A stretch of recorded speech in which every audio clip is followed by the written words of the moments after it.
Paging Aitken Robertson to courtroom number 2. The jury is back with a verdict.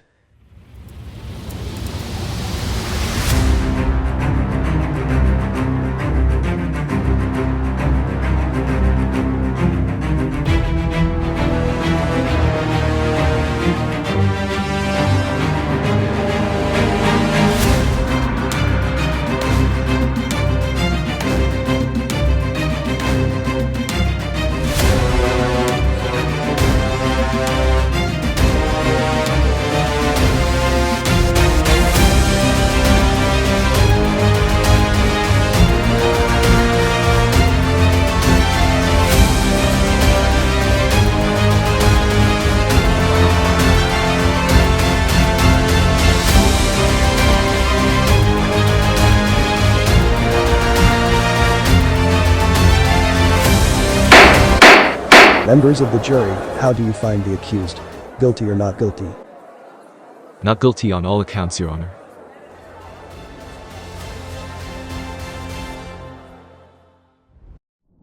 Welcome back to Legally Speaking. I'm Melanie van Orde, your paralegal host, and today we are delving into a topic of DUI trials with criminal defense lawyer Virginia Dolinkska. So if you're facing a DUI charge or just want to understand the process, this episode is for you. Let's start with the common question. When can someone expect their DUI trial to actually happen? The timing of your trial depends on the court's location and how busy it is. So generally, DUI trials can be scheduled anywhere from 6 to 18 months after the offense date. If you plead guilty instead of going to trial, things can wrap up much sooner, but you won't have a chance to fight the charges. There is a significant wait, but why is that?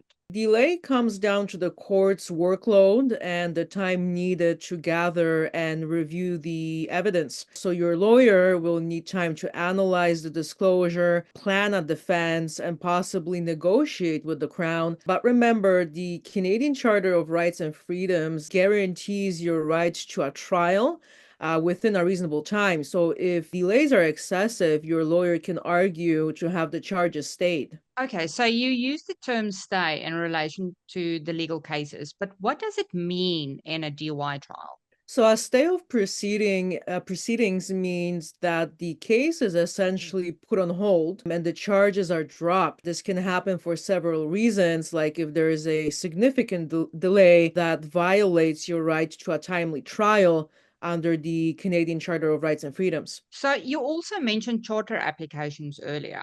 Why are they so common in DUI cases? Charter applications are used to argue that your rights were violated during the arrest or the investigation. So, for example, if police didn't allow you to contact a lawyer promptly after arrest, that could breach your rights. If the court agrees, it might exclude evidence.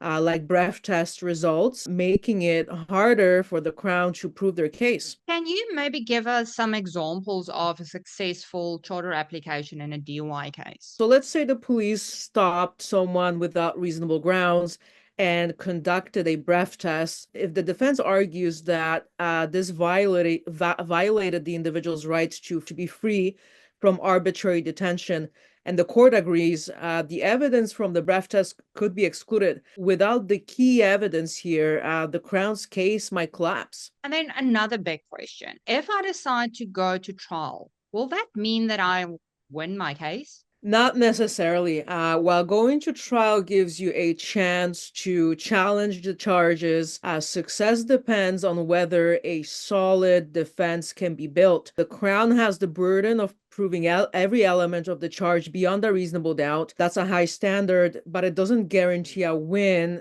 for the defense. So the defense doesn't need to prove innocent? The Crown must prove guilt. Your lawyer's job is to create a reasonable doubt about the evidence. So, for example, they might challenge the reliability of the breathalyzer or question whether proper police procedures were followed. If there's doubt about any key element of the case, the judge must rule in your favor. Oh, that sounds like a lot of pressure on the Crown. It is. More things can go wrong with the Crown's case than for defenses. However, this also means that defense needs to carefully prepare to take advantage of any weaknesses in the Crown's case. So, Virginia, can you walk us through what happens at a DUI trial? Absolutely. Here's an overview. So the first thing that's going to happen is you'll be appearing in court and pleading not guilty. After that, the actual trial begins. The Crown will first present its evidence. This includes calling witnesses, such as the arresting officer, and submitting evidence like the breathalyzer results.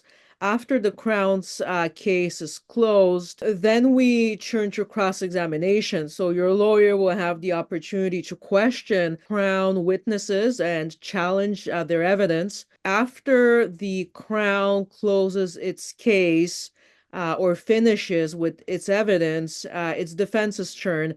So the defense decides whether to present evidence or present witnesses.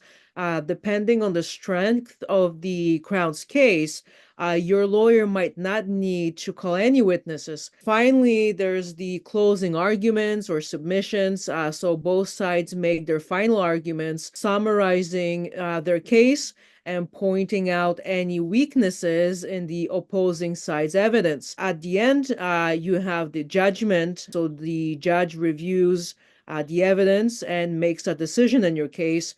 And this could happen immediately or at a later date. Virginia, what if someone doesn't want to wait for a trial? Is pleading guilty ever a good idea? Pleading guilty can sometimes be a strategic choice, especially if there's little chance of winning a trial. So, for example, under Ontario's Stream A program, first-time offenders who plead guilty can regain limited driving privileges sooner with an ignition interlock device installed in the car. By pleading guilty, aren't they then admitting to everything? Yes, pleading guilty means accepting responsibility for the offense. It's not a decision to take lightly, and your lawyer will ensure you fully understand the consequences before making that choice. It's always better to plead guilty if you've carefully considered facts and know that you don't have a viable defense in your case. Oh, thank you so much, Virginia. This has been incredibly informative. Do you have any final words of wisdom for someone facing a DUI charge? Don't panic, but don't underestimate the seriousness of the situation either. Hire an experienced lawyer, review the evidence carefully, and understand your options. Whether you plead guilty or go to trial, having a strong legal strategy is key. Thank you again for all your insights today, Virginia. And thank you to everyone else for watching. If you have more legal questions, drop them in the comments. So don't forget to like, subscribe, and share. Until next time, stay informed, stay engaged, and take care. Thank you for tuning in to Legally Speaking, proudly brought to you by Aitken Robertson Criminal Defence. We represent clients facing criminal charges all over Ontario, providing you with legal support and dedicated advocacy. If you enjoyed this episode and want to see more content, please like and subscribe to our channel. For more information, visit our website. We also offer free books on various types of criminal charges, which you can request on our website or by using the QR codes on your screen now. For legal assistance, call us today or visit our website to request a meeting with one of our experienced lawyers or licensed paralegals. Thank you for watching, and we'll see you next time on Legally Speaking.